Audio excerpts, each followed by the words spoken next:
आर्थिकदृष्ट्या दुर्बल अशा सवर्णांना 10% आरक्षण देण्यात येणार आहे। त्यासाठीचं विधेयक लोकसभेमध्ये मांडण्यात आलंय। स्वर्गीय नरसिंह राव जी ने इस संबंध में 1992 में एक प्रावधान भी किया था, पर वो प्रावधान संविधान में संशोधन किए बिना संविधान में इस प्रकार का प्रावधान करने का प्रावधान नहीं होने के बाद भी किया था।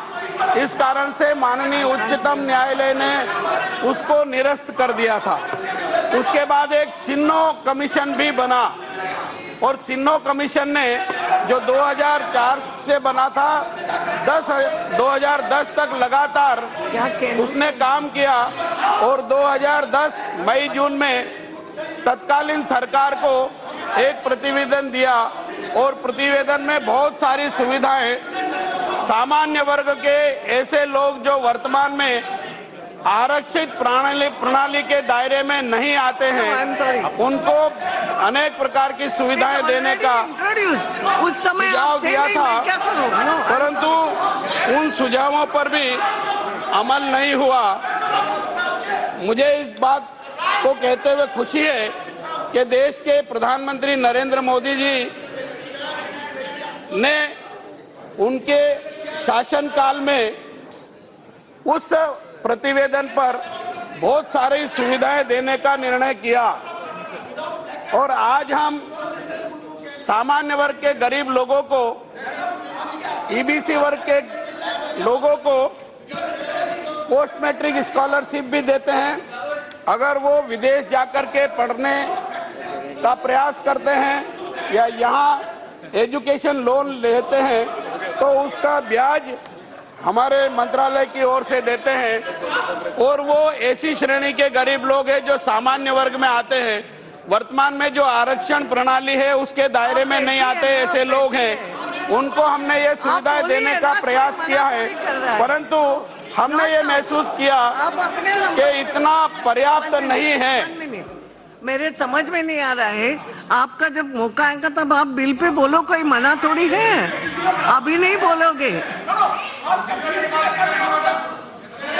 अभी नहीं, इंट्रोडक्शन हो चुका है उसका, उस समय नहीं दे तो क्या करें। यस बैठिए, अभी कुछ नहीं, बीच में नहीं। यस मिनिस्टर, मुझे ये कहते हुए खुशी है कि इतना सब करने के बाद भी हमको ये लगा ओनली कि ये नगण्य प्रयास है, ऐतिहासिक निर्णय लेने की जरूरत है, ऐतिहासिक प्रयास करने की जरूरत है। इन सामान्य वर्ग के गरीब तबके के लोगों को भी सामाजिक समता और सामाजिक समरसता की दृष्टि से मुख्य धारा में लाने का प्रयास किया जाना चाहिए। प्रधानमंत्री जी जब बने थे तो उन्होंने कहा था उनकी सरकार गरीबों को समर्पित सरकार है, सबका साथ सबका विकास, जो कहा था वो किया और आगे कारगर कदम उठाने की दृष्टि से ये संविधान संशोधन बिल प्रस्तुत किया गया है। मैं ये निवेदन करना चाहता हूं, संविधान में जो आर्टिकल 15 है उसमें अभी 15(1), 15(2), 15(3), 15(4) और 15(5) तक है। वो जो प्रावधान है वो सामान्य वर्ग के गरीब लोगों को सुविधाएं देने का प्रावधान नहीं दर्शाते हैं, इसलिए आर्टिकल 15 में एक सब क्लास 6 जोड़ा गया है और उस सब क्लास 6 में जो प्रावधान किए गए हैं वो इस प्रकार है। इस अनुच्छेद या अनुच्छेद 19 के खंड 1 के उपखंड 6 या अनुच्छेद 29 के खंड 2 की कोई बात राज्य को खंड 4 और खंड 5 में उल्लिखित वर्गों से भिन्न नागरिकों के आर्थिक रूप से दुर्बल किन्हीं वर्गों की उन्नति के लिए कोई भी विशेष उपबंध करने से निवारित नहीं करेगी। अर्थात राज्य सरकारों को और भारत सरकार को इस संबंध में कानून बनाने से नहीं रोका जा सकेगा। और इसके खंड ख में कहा गया है, खंड 4 और खंड 5 में उल्लिखित वर्गों से भिन्न नागरिकों के आर्थिक रूप से दुर्बल किन्हीं वर्गों की उन्नति के लिए कोई भी विशेष उपबंध करने से वहां निवारित नहीं करेगी। जहां तक ऐसे उपबंध ऐसी शैक्षणिक संस्थाओं में जिसके अंतर्गत अनुच्छेद 30 के खंड 1 में निर्दिष्ट अल्पसंख्यक शैक्षणिक संस्थाओं से भिन्न प्राइवेट शैक्षणिक संस्थाएं भी है, चाहे वे राज्य द्वारा सहायता पाने वाली है या सहायता न पाने वाली है, प्रवेश से संबंधित है, जो आरक्षण की दिशा में विद्यमान आरक्षण के अतिरिक्त तथा प्रत्येक प्रवर्ग में कुल स्थानों के अधिकतम 10% के अध्ययन होगा। अर्थात इन गरीब सामान्य वर्ग के लोगों को शैक्षणिक संस्थानों में इनके छात्र छात्राओं को पढ़ने के लिए 10% आरक्षण का प्रावधान इस संशोधन के बाद किया जाएगा। फिर आर्टिकल 16 में जो प्रावधान किए गए मैं पढ़ के सुनाना चाहूंगा। संविधान के अनुच्छेद 16 में खंड 5 के पश्चात निम्नलिखित खंड अंतःस्थापित किया जाएगा, अर्थात इस अनुच्छेद की कोई बात राज्य को खंड 4 में उल्लिखित वर्गों से भिन्न नागरिकों के आर्थिक रूप से दुर्बल किन्हीं वर्गों के पक्ष में नियुक्तियां और पदों के विद्यमान आरक्षण के अतिरिक्त तथा प्रत्येक प्रवर्ग में पदों के अधिकतम 10% के अध्ययन आरक्षण के लिए कोई भी उपबंध करने से निवारित नहीं करेगी। अर्थात भारत सरकार की सेवाओं में और राज्य सरकार की सेवाओं में 10% आरक्षण देने का प्रावधान करने का अधिकार भारत सरकार को, राज्य सरकारों को भी होगा। और इसका स्पष्टीकरण भी मैं निवेदन करना चाहूंगा। इस अनुच्छेद और अनुच्छेद 16 के प्रयोजनों के लिए, इस अनुच्छेद से आशय 15 का है और अनुच्छेद 16 के प्रयोजनों के लिए आर्थिक रूप से दुर्बल वर्ग वे होंगे जो राज्य द्वारा कुटुंब की आय और आर्थिक लाभ के अन्य सूचकों के आधार पर समय समय पर अधिसूचित की जाएगी।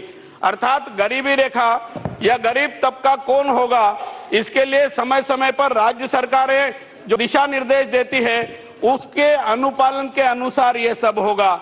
मैं स्पष्ट भी करना चाहता हूं कि वर्तमान में जो एससी, एसटी और ओबीसी को आरक्षण व्यवस्था है 49.5%, उसको छेड़े बिना, उसमें किसी प्रकार की कोई छेड़छाड़ किए बिना अतिरिक्त 10% आरक्षण का प्रावधान शिक्षण संस्थाओं में और सेवाओं में दिया जाएगा।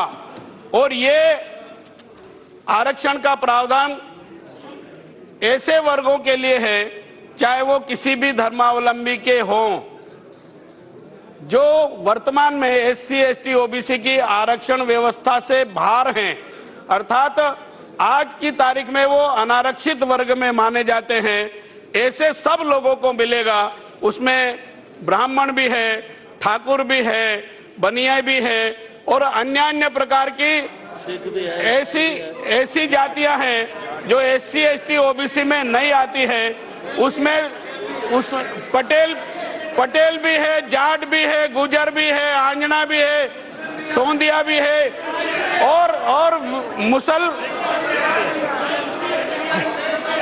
और मुस्लिम धर्मावलंबी भी है, ईसाई धर्मावलंबी भी है। और जिस धर्म के लोग इस देश में रहते हैं और एससी, एसटी, ओबीसी की आरक्षण प्रणाली से बाहर हैं, वो सब लोग इस प्रावधान का लाभ ले सकेंगे।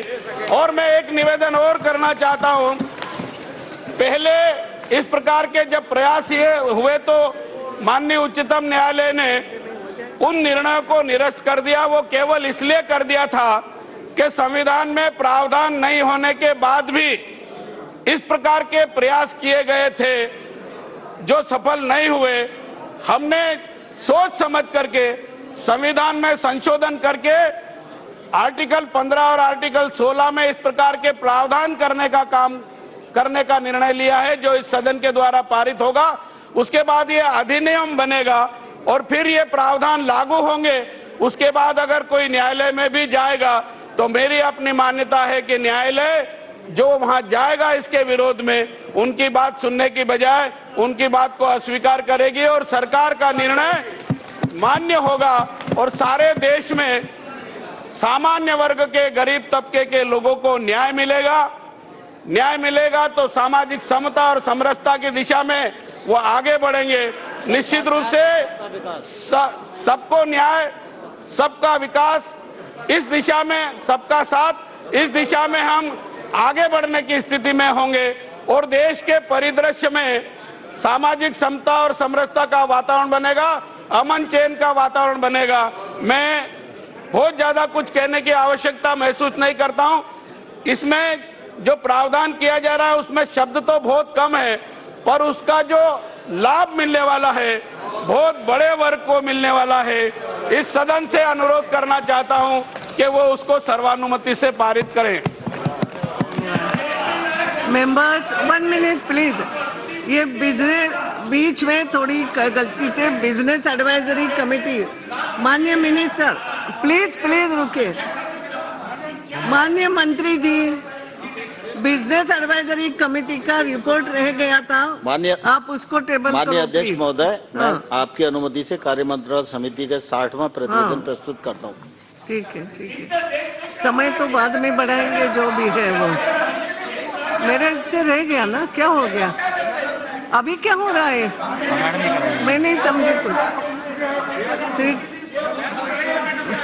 बिजनेस एडवाइजरी कमेटी का रिपोर्ट नहीं रखना था, रह गया। अगर मेरे से हो गया हो गया। अब चर्चा प्रारंभ कर रहे हैं ना, वो रिप्लाई में जो भी बोलना रिप्लाई में बोलेंगे, बीच में नहीं कुछ।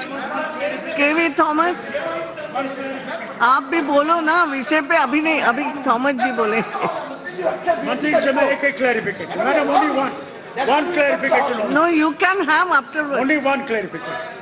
I want to ask the minister the 10% that he has kept. अभी नहीं What होगा will ये be the बात में। share of the Brahmins in them who feel let down? What is the percentage in this for the Brahmins? No, not like this, not like this. No clarification now. वो तो reply में जो कहेंगे। Yes, केवी Thomas. क्या हो गया है? क्या हो गया? बीएससी का रिपोर्ट रखा है, केवल रखा ना, कल के मीटिंग का। इसलिए हम रखते हैं, नहीं तो वही मैं सदन में क्यों आता है? सदन में हम क्यों आते हैं? व्यवस्था का प्रश्न है। क्या बीएससी का रिपोर्ट क्या है इसमें? जो रखी है उसमें ये बिल शामिल है। इसका प्रश्न नहीं है, तो मैंने अनुमति देना है।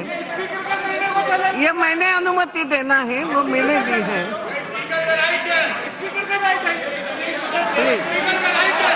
प्लीज प्लीज प्लीज, उसका सवाल ही नहीं पैदा होता है। हाँ, आप एक काम कर सकते हो, प्लीज बैठिए। आपको अभी समय तय करना हो तो मैं आपको पूछती हूँ, क्या 2 घंटे में ये विषय कर देंगे, या जब तक चले तब तक चला लो? I have no objection. Yes, Thomas ji.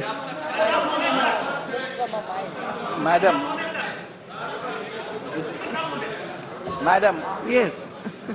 it was yesterday हाँ, the Union Cabinet यस।